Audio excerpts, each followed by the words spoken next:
Hey yo, guys, time for me to give you my UFC 89 Bisping versus Leben and my Pavlik versus Hopkins fight reviews. Gotta say, excuse me, that UFC 89 was not the greatest show in the world. I mean, thank God this was free on television. I mean, UFC was kind of in a tough spot because they have two shows, both weekends back to back, and none of them really will draw as much. I mean, they were smart enough, I guess, to go with the show that wouldn't draw as much as UFC 90 with Silva versus Cote. It's not gonna be that big of a show, but I mean, Anderson Silva is a draw, but he's not that big of a draw. I mean, he doesn't have that kind of presence that a Lesnar or Lytle has. I still think I mean, everyone knows Anderson Silva's the best fighter in the world, but he's not, the biggest draw. I mean, you have to have a personality to be a superstar major draw. I mean, it's the same in any sport. Like, hell, I mean, Bret Hart was the most talented wrestler for, quite some time, but he was never really that big a draw other than, in Canada. But, still that same type of bracket here. But really, though, this show was kind of pretty disappointing.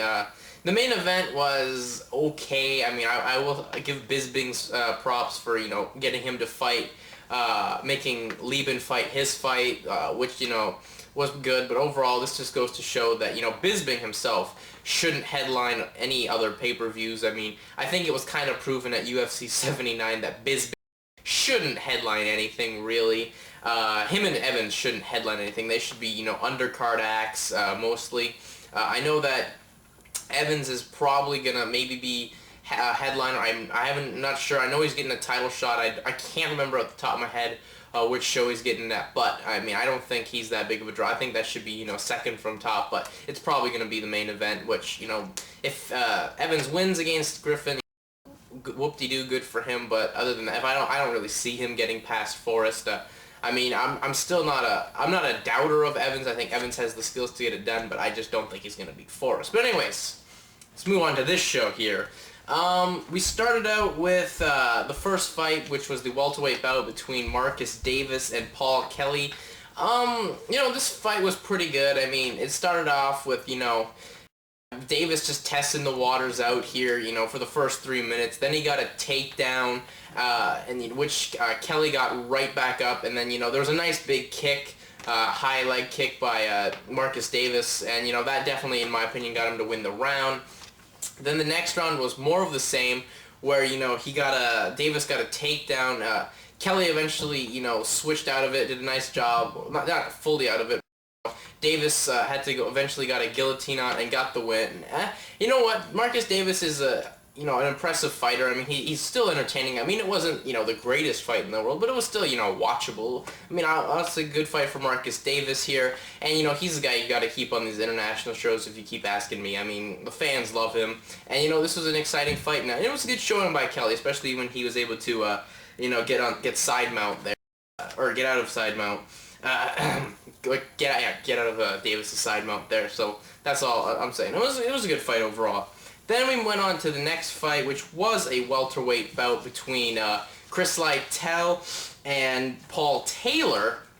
One thing I have to say at UFC, if you have guys with the same name Paul, don't have them straight fights back to back, as it's kind of confusing to some fans. It's hard to remember. Or if you're Mike Goldberg, it's fucking extremely hard to remember that. But this fight was, in my opinion, fight of the night. This was, the best fight they had on, the television portion. I haven't seen any of the prelim bouts, but this was a pretty good fight here. These guys threw bombs at each other at the beginning of the rounds, and, Taylor got cut 30 seconds into the fight, which, damn. I mean, that's just a big disadvantage right off the start. But really, this was basically Taylor here. He was, wanting to throw punches against Chris Lytle, and that's normally the dumbest thing you could do against Chris Lytle, but hey, he was able to hang with him, and with that, he was the aggressor in the round, and I gave the round to Paul Taylor there. The second round was basically the same as the first, where they were both throwing the shots, other than, Chris Lytle's takedown in there. Really, this was, Lytle's round. He was able to he was the aggressor here. He was able to dictate the pace and, you know, get the fight going his way. So I gave that round to Chris Lytle. Then the last round here, you know, it was a good set of rounds here. I mean, Lytle had, with several shots to the body and the head. Taylor, he looked either, you know, gassed out or extremely hurt from those shots. And, you know, there was a referee separated them up then. And, you know, basically, I think Taylor just gassed out and Chris Lytle was able to pick him apart towards the end. He eventually got the decision victory. I don't believe it was unanimous, but it was a decision victory, and, you know, I thought it was good. And then after that, you had Chris Lytle saying that he'd like to fight Marcus Davis at UFC 93. I feel you should go for that. It's going to be a good there, as, you know, you get to keep Marcus Davis back on the international scene for the UFC, and gives Chris Lytle actually a good opponent, a tough opponent. I mean, not to say that Paul Taylor wasn't. Paul Taylor really showed me something. And, you know, some people may say Taylor should have won the fight, but I think Lytle just edged him out and was able to have the endurance, which is, you know, a big key here in the world of MMA. Then we went on to the next bout, which was Sokoudjou taking on Kane.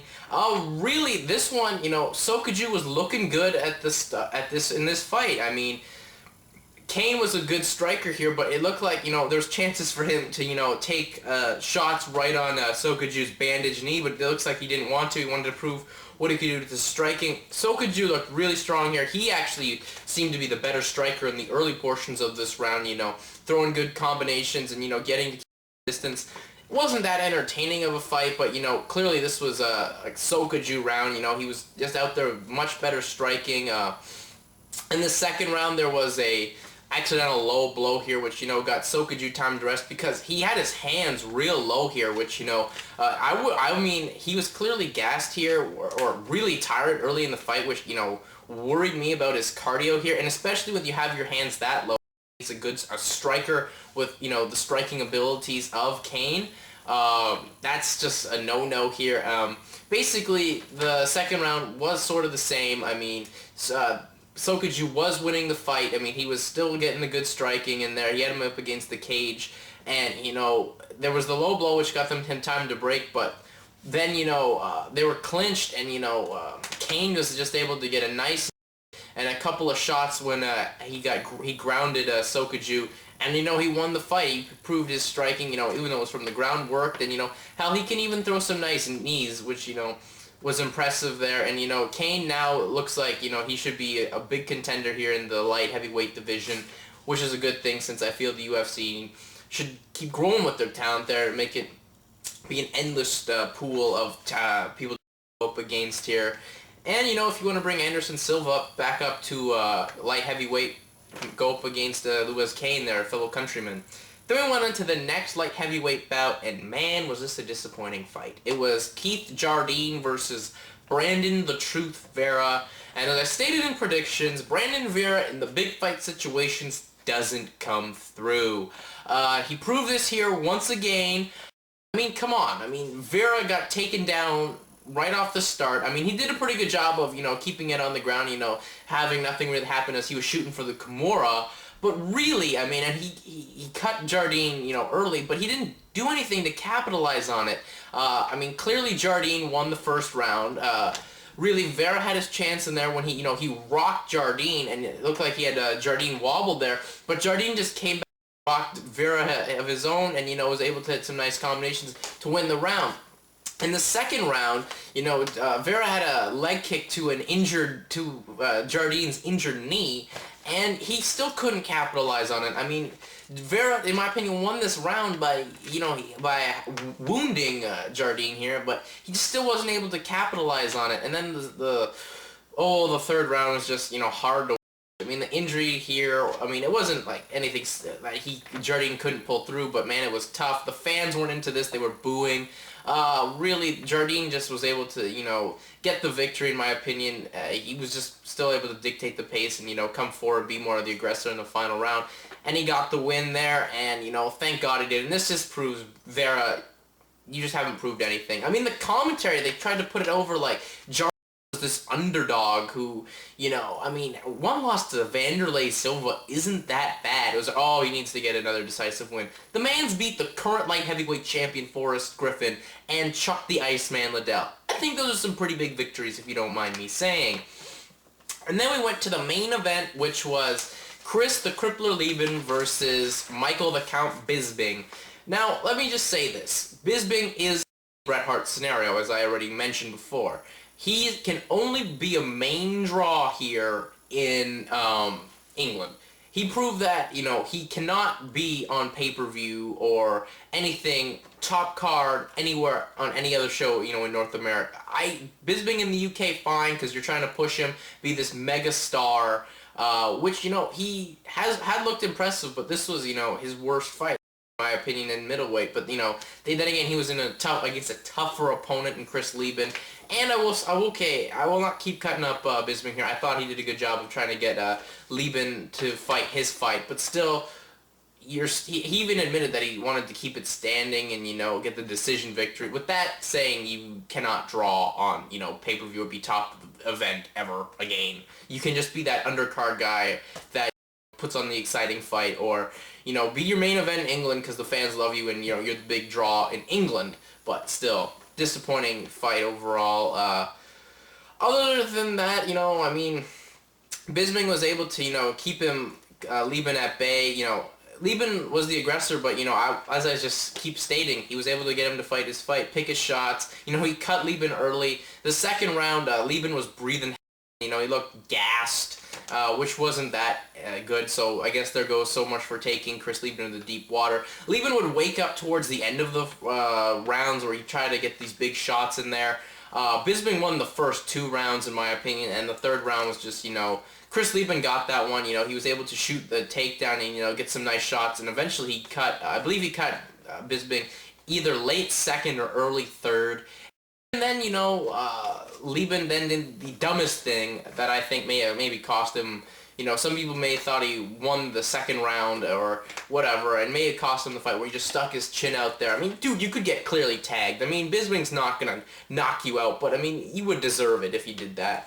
But other than that, Bisping won the fight. In my opinion, he won this one 29-28. Some judges gave it, someone gave it all Bisping. I think Leben, you know, realized, you know, he got to do something here, so he got a couple takedowns and some nice shots and was dictating the pace in that third round, but still, other than that, you know, this show, thumbs in the middle, you know, maybe even thumbs down. I mean, especially when you have a disappointing performance from, you know, a guy who you have so much hype on and he just continues to be a flop in Brandon Vera.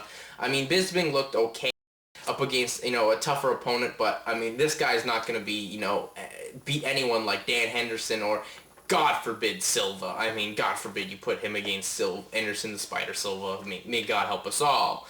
But yeah, that's my thoughts on that show. Then we move over to the Pavlik and Bernard Hopkins fight, and good God did Bernard Hopkins prove that this guy is the man. He, is, you know, the greatest fighter over 40 ever. I mean, the way yeah, this was a catchweight, and yeah, I mean, some people thought that Pavlik wasn't able to, you know, use his speed to his ability since he had to gain another 10 pounds. But to me, this just goes to show that, you know, being a veteran, studying tape, which he did, he studied Pavlik's previous opponents like Taylor, were moving the wrong way in their feet and was able to pick them apart. The thing that amazed me is that Hopkins was the one to have, you know, the great speed in there and, you know, dictate the whole pace. He won every round in my book. I mean, at the exception of, I believe, the 10th round, which was, you know, a draw due to the referee taking a point away from a low blow, or, yeah, I believe it was either a low blow or hitting from the head, behind the head, which, you know, I think the referee should have warned Hopkins because he did it only and he got a point taken away. I mean, maybe it was just for trying to have mercy on Pavlik here, because Pavlik absolutely did nothing, and, you know, he's going to have to get there to go back to 160 and, you know, maybe stay there for a while and you know, try and get some opponents, you know, take on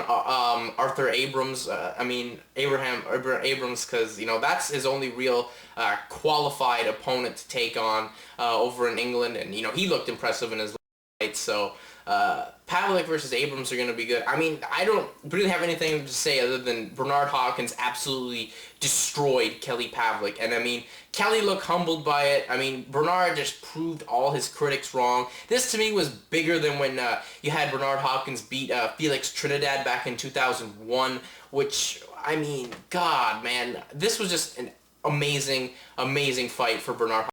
Maybe his best ever. I haven't seen him that flawless in ever.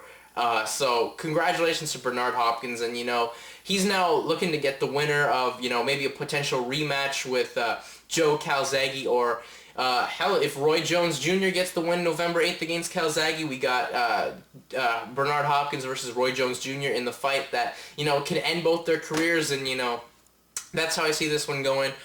Overall, it was interesting night of fights. Both UFC. I mean, it was interesting, especially in the box side. It was interesting. I mean, no one would have thought that Bernard Hopkins would have absolutely picked apart the Kelly Pavlik, and he gave him his first loss. I think that's the thing that we have to think is amazing. He gave him his first loss, and he absolutely gave him a whooping you would see in a schoolyard in the 4th grade. So, big ups to Bernard Hopkins. UFC, let's just have Bisping highlight the UK shows or the international shows, and may God help us all give Brandon Vera the axe. Anyways, that's it for me. I'm out. Peace.